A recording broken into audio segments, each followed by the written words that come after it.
മനം പോലെ മംഗല്യം. രചന ബീന. അവതരണം ഷാഹുൽ മലയിൽ. എഡിറ്റിംഗ് ഫൈസൽ സിയം നൂഞ്ഞേരി. എന്താ മോളെ ഇത്രയും വൈകിയത്?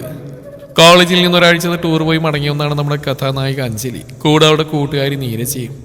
എൻ്റെ അമ്മേ ഒന്നും പറയണ്ട, കോളേജിൽ എത്തറയപ്പോൾ നീലിമയുടെ ആക്സിൽ ഒടിഞ്ഞു. അതുകൊണ്ട് ഞങ്ങൾ അവിടെ ഇറങ്ങി. കൂടുതൽ പേര് ഹോസ്റ്റലിൽ നിന്നുള്ളവരായതുകൊണ്ട് അവരെല്ലാം കിട്ടിയ ഓട്ടോയിലും ടാക്സിയിലും പോയി. പിന്നെ ഉണ്ടായിരുന്നതിൽ ചിലരുടെ വീട് അവിടെ അടുത്തായിരുന്നുകൊണ്ട് ആ ഒരു വീട്ടിലേക്ക് പോയി. പിന്നെ ഞാനിങ്ങോട്ട് തനിച്ചായതുകൊണ്ട് ഇവൾ വീട്ടിലേക്ക് വിളിച്ചു പറഞ്ഞു നാളെ രാവിലെ അങ്ങ് എത്തിക്കോളാന്ന്. അതും പറഞ്ഞവൾ നീരജയും കൂട്ടി അകത്തേക്ക് പോയി. പിന്നാലെ അഞ്ജലിയുടെ അമ്മ രേവതിയും. അകത്ത് അവിടെ അച്ഛൻ ഗണേഷ് ഇരുന്ന് ടി വിയിൽ വാർത്ത കാണുന്നുണ്ടായിരുന്നു. അവൾ തിരിഞ്ഞ് അമ്മയോട് ചോദിച്ചു, അമ്മേ ഏട്ടൻ വന്നില്ലേ? ഇല്ല, അവന് ട്രെയിൻ മിസ്സായി. ഇനി 2 മണിക്കൂർ കഴിഞ്ഞ് അടുത്തുള്ളൂ. അവൻ വരാൻ ഇനിയും വൈകും. നമ്മളോട് കഴിച്ചിട്ട് കിടന്നോളാൻ പറഞ്ഞു. ആ ഏട്ടൻ്റെ കയ്യിൽ വീണ്ടും സ്പെയർ കീ ഉണ്ടല്ലോ, തന്നെ തുറന്ന് കയറിക്കോളും. അഞ്ജു, മക്കൾ രണ്ടും പോയി കുളിച്ച് ഫ്രഷായി വാ. ഫുഡൊക്കെ കഴിച്ചിട്ട് പോയി കിടന്നുറങ്ങിക്കോളി. നല്ല യാത്രാക്ഷീണമുണ്ട് രണ്ടാൾക്കും. അഞ്ജലിയുടെ അച്ഛൻ അവരോട് പറഞ്ഞു. മോനി ഇനി എപ്പോൾ വരുമോ എന്തോ. അച്ഛൻ ആത്മകഥം പറഞ്ഞു. നീരുവാ, എൻ്റെ റൂമിലേക്ക് പോവാം. അവർ രണ്ടാളും തങ്ങളുടെ ബാഗ് പാക്കുമായി അഞ്ജലിയുടെ റൂമിലേക്ക് പോയി. അവരുടെ ബാഗിലുള്ള ഡ്രസ്സെല്ലാം മുഷിഞ്ഞതായതുകൊണ്ട് അഞ്ജു നീരജ് കുളിച്ചു മാറാൻ അഞ്ജുവിൻ്റെ തന്നെ ധാവണി കൊടുത്തു. നീര് വേഗം തന്നെ കുളിച്ച് റെഡിയായി വന്നു അഞ്ജു കുളിക്കാൻ കയറി. അവളൊരു ധാവണിയായിരുന്നു അണിഞ്ഞത്. രണ്ടുപേരും വേഗം ഡൈനിങ് ഹാളിൽ ചെന്നു. അവർ രണ്ടുപേരെ ഒരുമിച്ച് ആ ധാവണിൽ കണ്ടപ്പോൾ ഗണേഷ് രേവതിയും പരസ്പരം നോക്കി പുഞ്ചിരിച്ചു. അവർ 3 പേരും ഫുഡ് കഴിക്കാൻ വന്നിരുന്നു. രേവതി അവർക്ക് 3 പേർക്കും ഫുഡ് വിളമ്പി. ചപ്പാത്തിയും വെജിറ്റബിൾ കുറുമയുമായിരുന്നു. രേവു, നീ കൂടി ഇരിക്കേ, നേരെ എത്രയായില്ലേ? ഗണേഷ് പറഞ്ഞു. രേവതി അവർക്കൊപ്പം ഇരുന്ന് ഫുഡ് കഴിക്കാൻ തുടങ്ങി.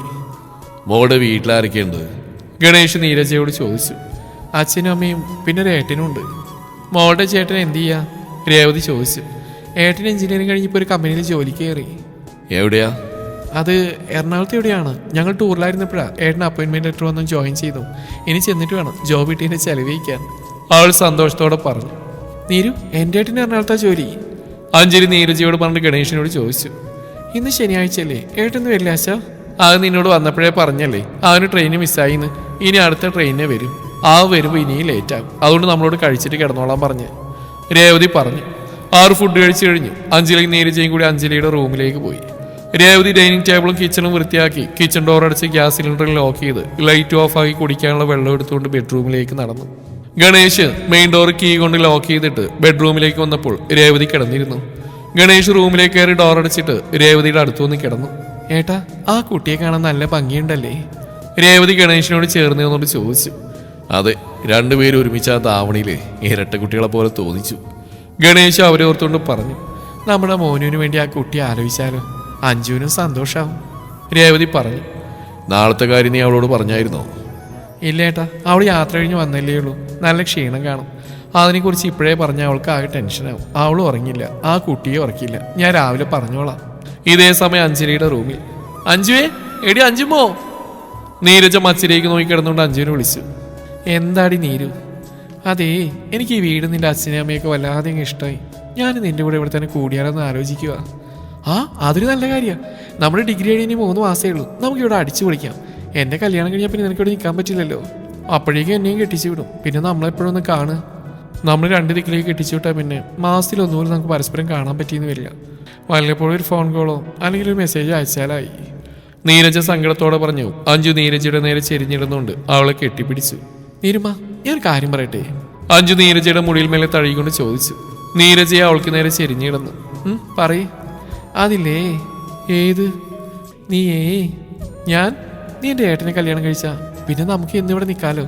അതിന് നിന്റെ ഏട്ടന് എന്നെ ഇഷ്ടാവുമോ? അതെന്തും ഇഷ്ടാവാത്തെ?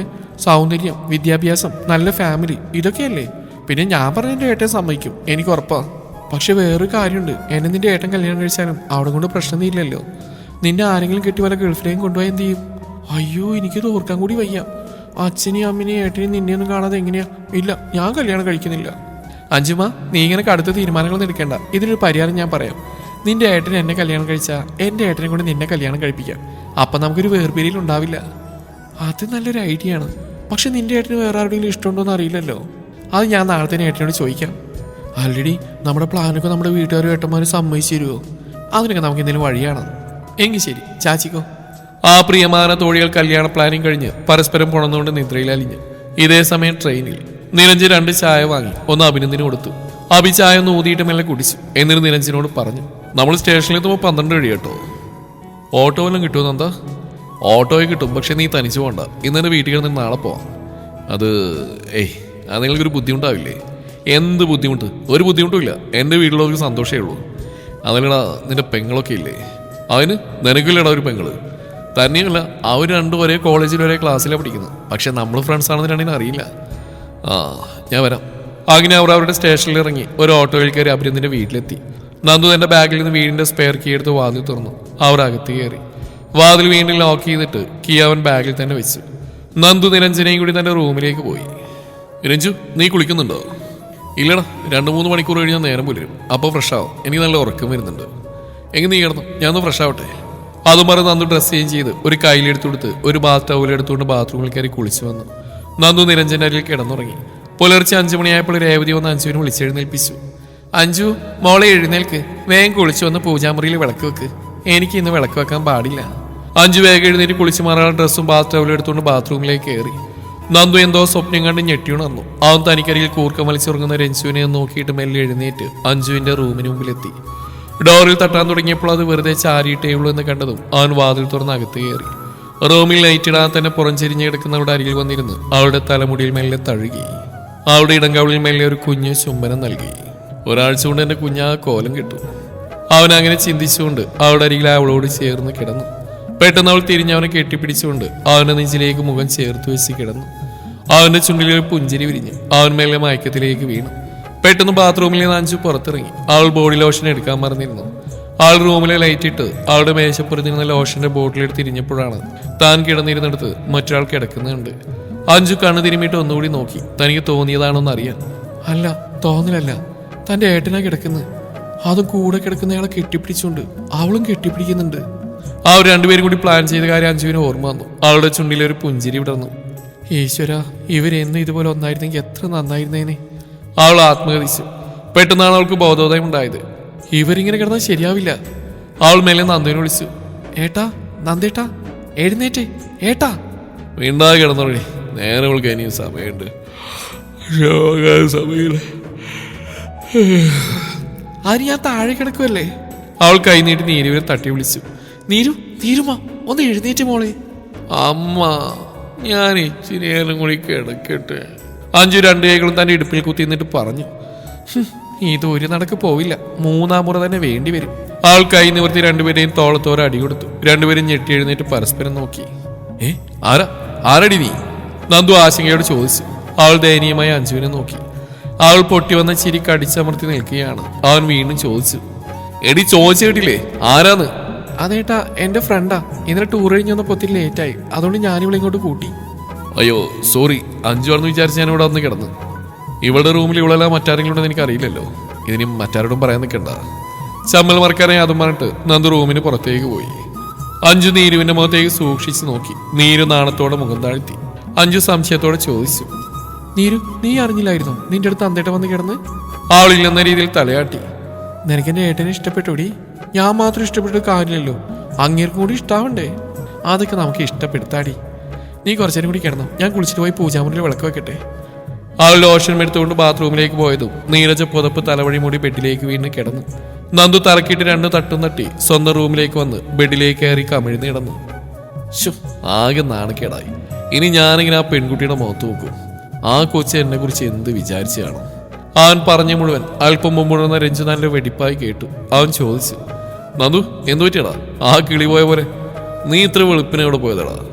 നന്ദു ഞെട്ടിക്കൊണ്ട് രഞ്ജുവിനെ നോക്കി. അത് ഞാൻ ഒരാഴ്ചയിലേടാ ഞാൻ അഞ്ജുവിനെ കണ്ടിട്ട് ആളിന്ന് കാണാൻ പോയതാ. ആളുകൂടെ ഇത്തിരി നേരം എനിക്ക് കിടക്കാൻ തോന്നി. ഞാൻ അവിടെ അരികിൽ നിന്ന് അവിടെ മുടിയൊതുക്കി വെച്ചിട്ട് അവിടെ കവളിയിൽ ഉമ്മയും കൊടുത്തു. നന്ദു പറഞ്ഞ് രഞ്ജു പറഞ്ഞു. അതിനിപ്പോ എന്താടാ, ഞാനും എൻ്റെ കുഞ്ഞുപിടിനെ കെട്ടിപ്പിടിക്കാൻ ഉമ്മടുക്കുകയും ചെയ്യല്ലോ. അതല്ലേടാ, അവളാണെന്ന് കരുതി ഞാൻ ഉമ്മ വെച്ച് അവളുടെ കൂട്ടുകാരിയാ. അത്രേ ഉള്ളൂ. എടാ സാമദ്രോഹി, നീ എന്റെ പെങ്ങളെ വഞ്ചിച്ചോളാ. രഞ്ജു നന്ദുവിനെ തോളത്ത് തള്ളിക്കൊണ്ട് ചോദിച്ചു. ഒരു കയ്യബദ്ധം, നാറ്റിക്കരുത്. നന്ദു രഞ്ജുവിന്റെ മുമ്പിൽ കൈകൂപ്പിന്നു. നേരം പുലർന്നു. രേവതി ബ്രേക്ക്ഫാസ്റ്റ് ഉണ്ടാക്കാൻ തിരക്കിലാണ്. നീരജയും കുളി കഴിഞ്ഞു വന്നപ്പോൾ അഞ്ജോൾ കുറച്ച് മേക്കപ്പ് ഇട്ട് അവളുടെ കരവിരുത് പ്രകടമാക്കി. നീരജ് അങ്ങനെ ഒരുങ്ങി നടക്കുന്ന കൂട്ടത്തിലല്ല. ആളവളുടെ ചേട്ടന്റെ ടീഷർട്ടും 3/4 ഒക്കെ ഇട്ട് കാതിലും കഴുത്തിലും ആഭരണങ്ങളിടാതെയും കണ്ണെഴുതാതെയും പൊട്ടൂത്താതെയും ഒക്കെയാണ് നടക്കുന്നത്. ഇപ്പൊ അഞ്ജോൾ ഒരുക്കി കഴിഞ്ഞു. ആൾ തന്നെ പറഞ്ഞു. ഇപ്പൊ പെറ്റ തള്ള കണ്ടാൽ പോലും തിരിച്ചറിയില്ല സ്വന്തം മകളാണിതെന്ന്. അവർ രണ്ടാളും കൂടി അടുക്കളയിലെത്തി. അഞ്ചു അമ്മയുടെ അടുത്തുനിന്ന് ചോദിച്ചു, രേമ കോഫി.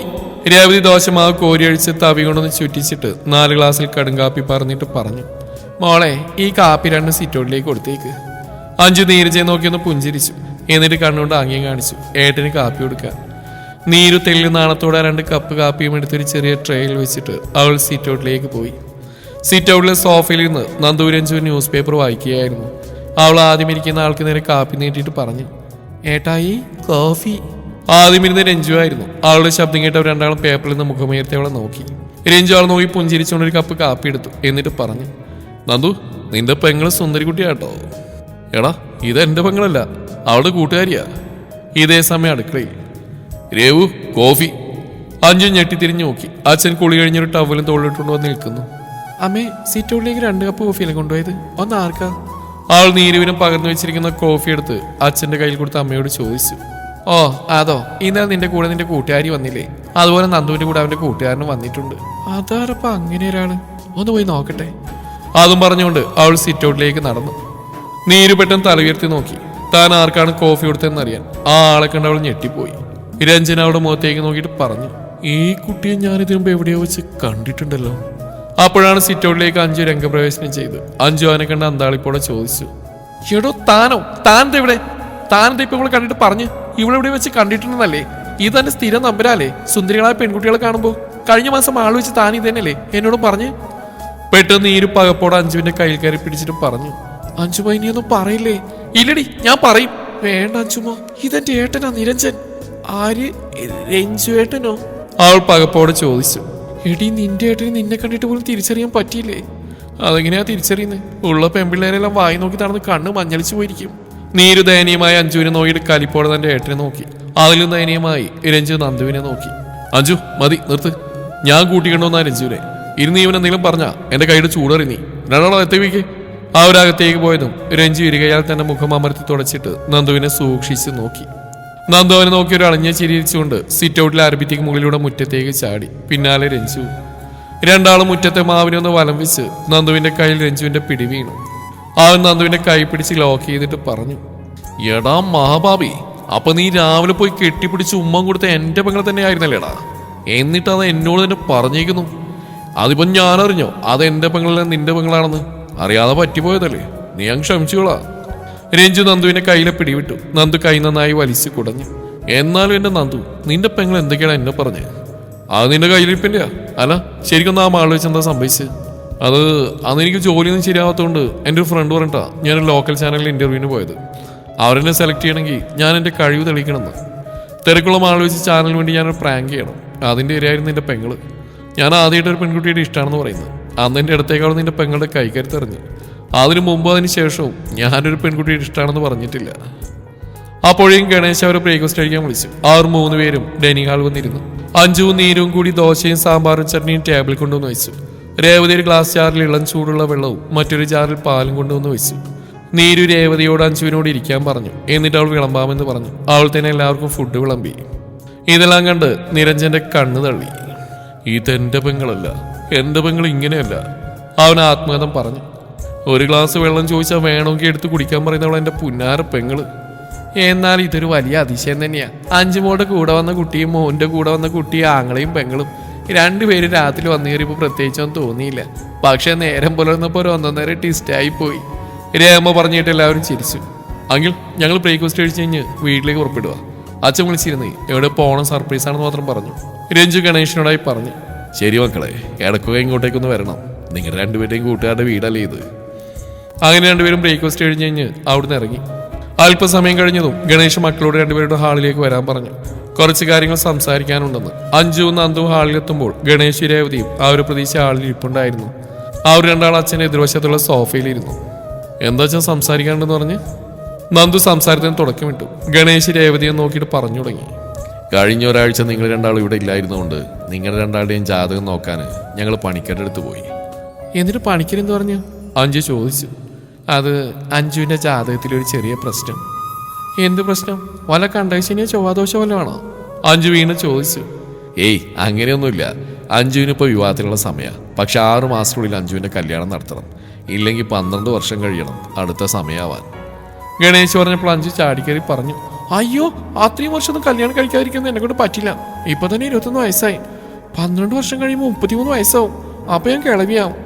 എന്നെ കെട്ടാൻ വരുന്നവന് എന്നേലും പ്രായം കൂടുതൽ കാണും. കല്യാണം കഴിഞ്ഞ് ഓരോ മൂലക്കും പോയി ചുമച്ചും കുറച്ചിരിക്കാം. അച്ഛ അമ്മ എത്രയും പെട്ടെന്ന് എന്നെ കെട്ടിച്ചു വിടണം.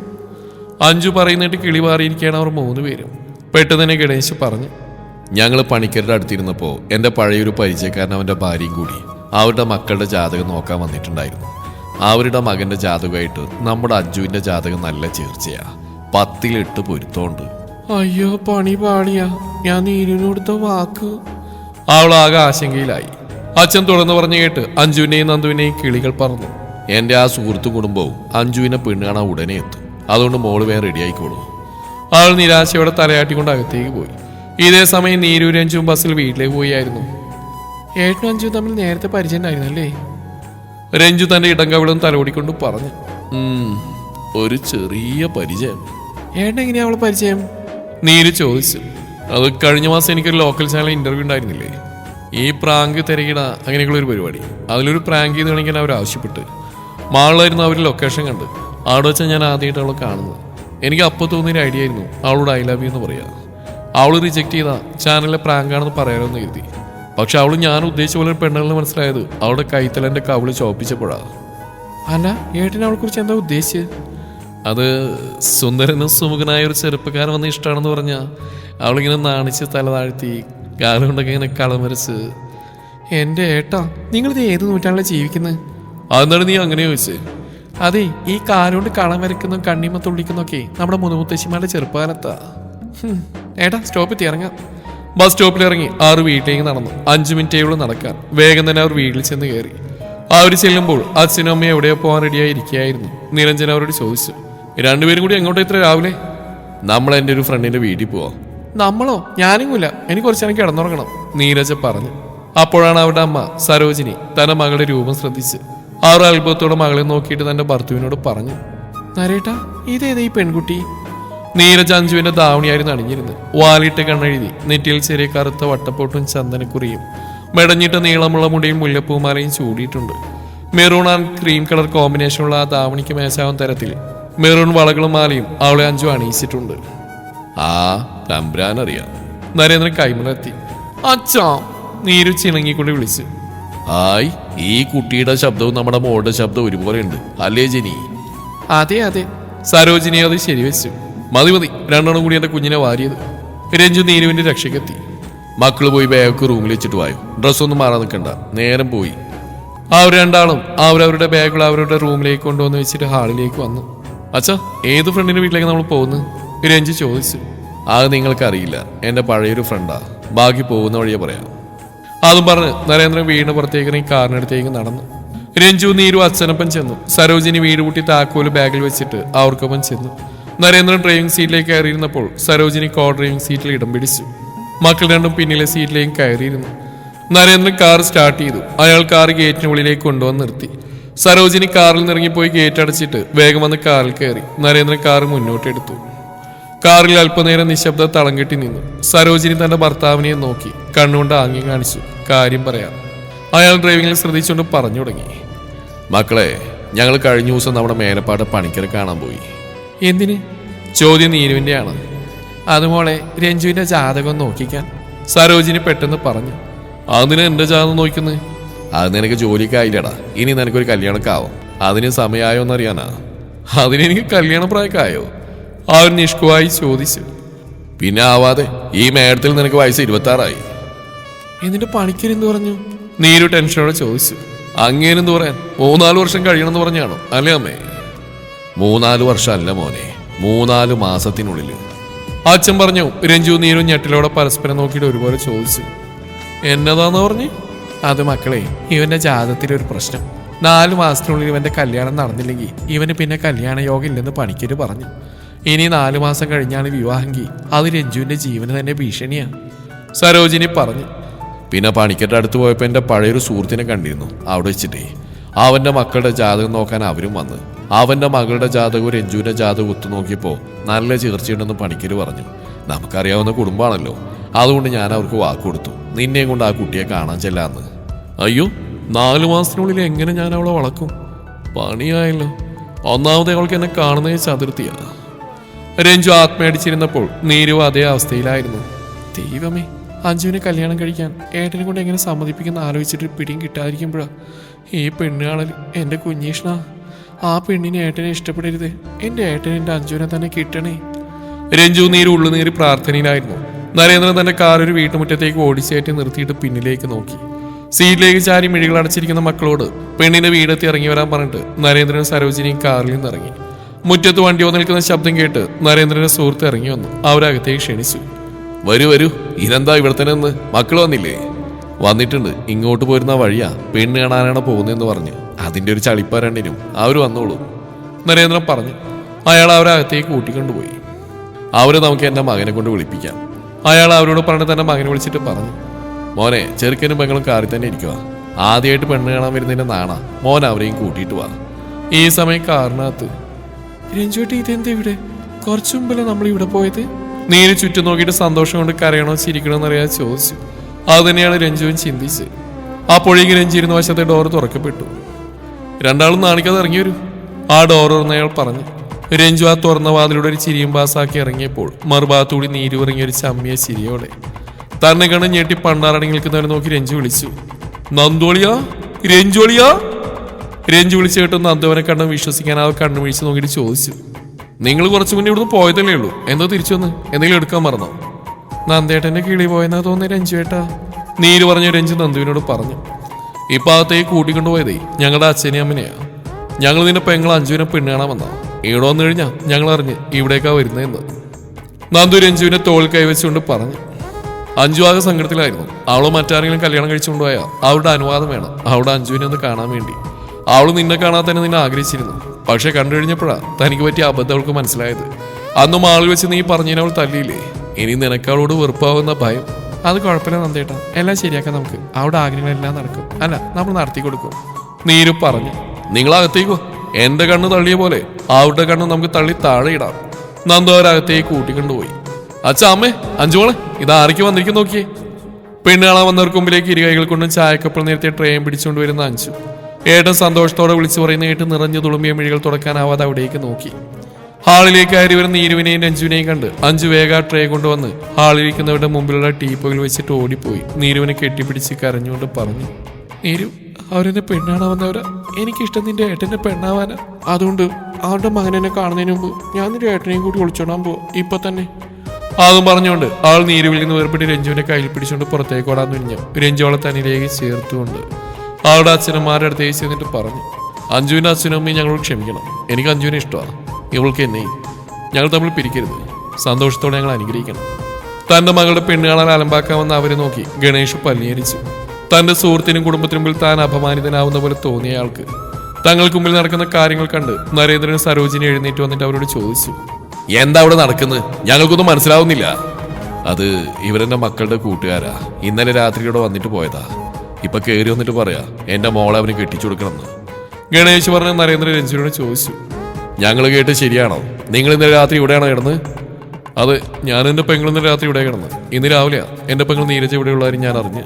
രഞ്ജു പറഞ്ഞു. ഞാനിപ്പോ എന്താ ചെയ്യേണ്ടത് നരേന്ദ്ര? ഗണേഷ് നിസ്സായത്തോടെ അവരോട് ചോദിച്ചു. എന്ത് ചെയ്യാൻ? ഞങ്ങൾ എന്റെ മകന് പെണ്ണാണാൻ വന്നാ അപ്പൊ ഞങ്ങൾക്ക് പെണ്ണിനെ കാണിച്ചു തരിക. കാര്യങ്ങൾ അതിന്റെ മുറക്കടക്കട്ടെ, നരേന്ദ്രൻ പറഞ്ഞു. എങ്കിൽ ചെറുക്കനെയും പെങ്ങളെയും വിളിക്കുക, ഗണേഷ് അവരോട് പറഞ്ഞു. സരോജിനി രഞ്ജുവിനെ ചെവിക്കടിച്ചിട്ട് അവനോട് പറഞ്ഞു.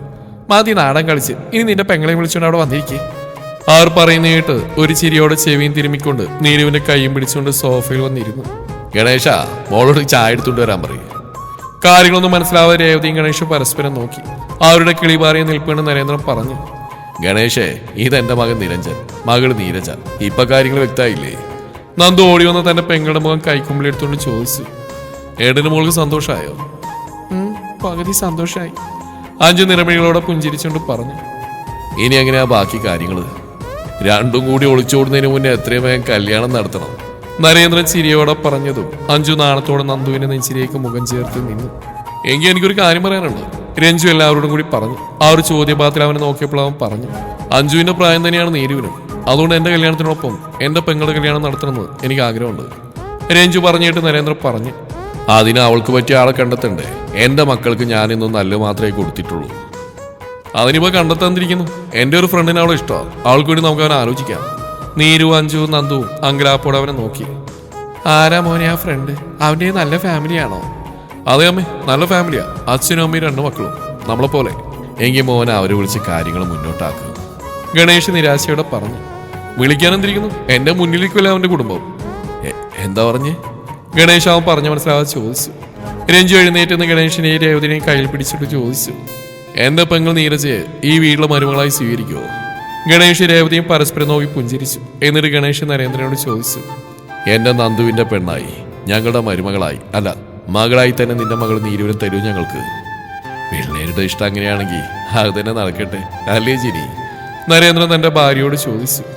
അതെ അതെ, അത് തന്നെ നടക്കട്ടെ, അല്ലേ രേവതി? സരോജിനി രേവതിയോടും ചോദിച്ചു. ആ ഒരു സന്തോഷത്തോടെ സരോജിനിയുടെ കരം കവർന്നിട്ട് പറഞ്ഞു. ഇന്നലെ മോളിയോട് വന്നപ്പോൾ തന്നെ ഞാൻ ആഗ്രഹിച്ചിരുന്നു ഞങ്ങളുടെ നന്ദുവിൻ്റെ പാതിയായിട്ട് നീരുമോള് വന്നിരുന്നെങ്കിലെന്ന്. ഇതിപ്പോൾ നമ്മുടെ എല്ലാവരുടെയും മനസ്സിലുള്ള ആഗ്രഹം പോലെ നമ്മുടെ കുട്ടികൾ ഒന്നിച്ചേർന്നിരിക്കുക. ഇതിനാണമ്മ മനം പോലെ മാംഗല്യം എന്ന് പറയുന്നത്, ആണോ അച്ഛാ? അഭിനന്ദു, അഞ്ജലി, നിരഞ്ജനും നീരജി ഒരുപോലെ ചോദിച്ചു. അപ്പോഴവിടെ ഒരു കൂട്ടച്ചിരി ഉയർന്നു. ഇനി എന്താ ഞങ്ങൾ നീരുമോളെ പെണ്ണ് കാണാൻ വരേണ്ടത്? ഗണേഷ് ചോദിച്ചു. ഇനിയിപ്പോൾ ഒരു പെണ്ണ് കാണാനുള്ള ആവശ്യമൊന്നുമില്ല. ഒന്ന് കണ്ടപ്പോൾ തന്നെ ഒളിച്ചോടാൻ പ്ലാൻ ചെയ്തവരാ. ഇനിയും പെണ്ണ് കാണൽ നടത്തിയാ അവരെല്ലാവരും കൂടി അണിമോണ്ട് പോകാൻ പ്ലാൻ ചെയ്യും. അതുകൊണ്ട് നമുക്ക് നേരെ വീട് കാണലും അന്ന് തന്നെ നിശ്ചയം നടത്താം, അതിനുശേഷം വിവാഹം. നരേന്ദ്രൻ അവരെല്ലാം നോക്കി പറഞ്ഞു. അഞ്ചു നീരുവിന്റെ കയ്യിൽ പിടിച്ച് വലിച്ചുകൊണ്ട് സ്റ്റെയർ കേസ് ഓടിക്കയറി ബാൽക്കണിയിലെ ഗാർഡനിലേക്ക് പോയി. ആർക്ക് പിന്നാലെ രഞ്ജുവിന്റെ തോൾ കൈയിട്ടുകൊണ്ട് നന്ദുവും രഞ്ജുവും കൂടി ബാൽക്കണിയിലേക്ക് ചെന്നു. അങ്ങനെ പരസ്പരം പ്രണയം തുറന്നു പറയാൻ തന്നെ ഇവിടെ ഒരു 2 പ്രണയകാവ്യം തുടങ്ങിയാണ്. നന്ദു രഞ്ജുവിന്റെ തോൾ കൈയിട്ടുകൊണ്ട് എന്നെ പറഞ്ഞു.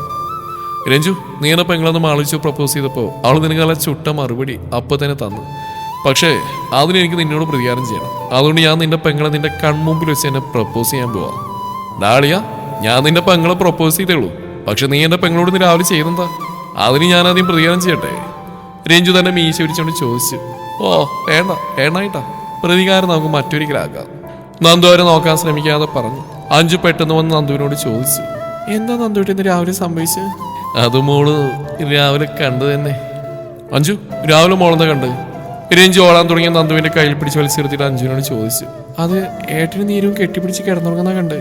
അഞ്ചു പറഞ്ഞു. രഞ്ജു നന്ദുവിനോട് ചോദിച്ചു. നന്ദു, നീടെ പെങ്ങളെ കെട്ടിപ്പിടിച്ച് ഇടക്ക് മാത്രമേ ചെയ്തിട്ടുള്ളൂ, അല്ലാതെ നീ അവിടെ കാവലിൽ ഉമ്മ വെച്ചിട്ടില്ലേ? നന്ദു ദയനീയമായി പറയിലേടാന്ന ഭാഗത്തിൽ രഞ്ജുവിനെ നോക്കി. രഞ്ജുവിനൊരു ഭാവമാറ്റമില്ല. നീരു സംശയത്തോടെ അവർ നോക്കി. അവൾ നന്ദുവിനോടൊന്ന് ചോദിച്ചു. ഞാൻ ഉറങ്ങിക്കിടന്നപ്പോൾ നന്ദുവിട്ട് എന്നെ ഉമ്മ വെച്ചോ? അത് ഞാൻ പിന്നെ... നന്ദു വാക്കുകൾക്കായി തപ്പി തടഞ്ഞു. പറയാൻ എന്നെ ഉമ്മ വെച്ച് നിങ്ങള്? അവൾ ദേഷ്യത്തിൽ ചോദിച്ചു. അവളുടെ ദേഷ്യം കണ്ട് നന്ദു പെട്ടെന്ന് പറഞ്ഞു. അത് അഞ്ചുവാണെന്ന് കരുതിയാ ഞാൻ ഉമ്മ വെച്ച്, സോറി. നന്ദു നീരുവിനോട് സോറി പറഞ്ഞ അവൾ പറഞ്ഞു. നന്ദുവായിട്ട് സോറി ഒന്നും പറയണ്ട, എനിക്കുള്ളെങ്കിൽ തന്നേച്ചാ മതി. അവൾ പറയുന്ന കേട്ട് ആ 3 കിളികൾ കൂട് വിട്ടുപോയി. എന്തോന്ന്? നന്ദു ഞെട്ടിലോടെ ചോദിച്ചു. അതില്ലേ, ഞാൻ ഉറങ്ങിപ്പോയതുകൊണ്ട് എനിക്ക് കിട്ടിയത് ഞാൻ അറിഞ്ഞില്ല, അതുകൊണ്ട് എന്നെ അറിയിച്ചുകൊണ്ടുള്ള എനിക്ക് താ. നീരു നന്ദുവിന്റെ അരികിലേക്ക് ചേർന്ന് നിന്നുകൊണ്ട് അവന്റെ മിഴികളിൽ നോക്കി ഇമച്ചിമാതെ പറഞ്ഞു. രഞ്ജു നന്ദുവിന്റെ കൈകളെ പിടിവിട്ടപ്പോൾ അവൻ നീരുവിന്റെ മുഖം അവൻ കൈക്കുമ്പിലെടുത്ത് അവളുടെ ഇരുകവളിലും മാറി മാറി ചുംബിച്ചു. രഞ്ജു അവരെ നോക്കി പുഞ്ചിരിച്ചുകൊണ്ട് അഞ്ജുവിന്റെ അരികിലേക്ക് ചെന്നു. പ്രതികാരം അത് വീട്ടാനുള്ളതാ.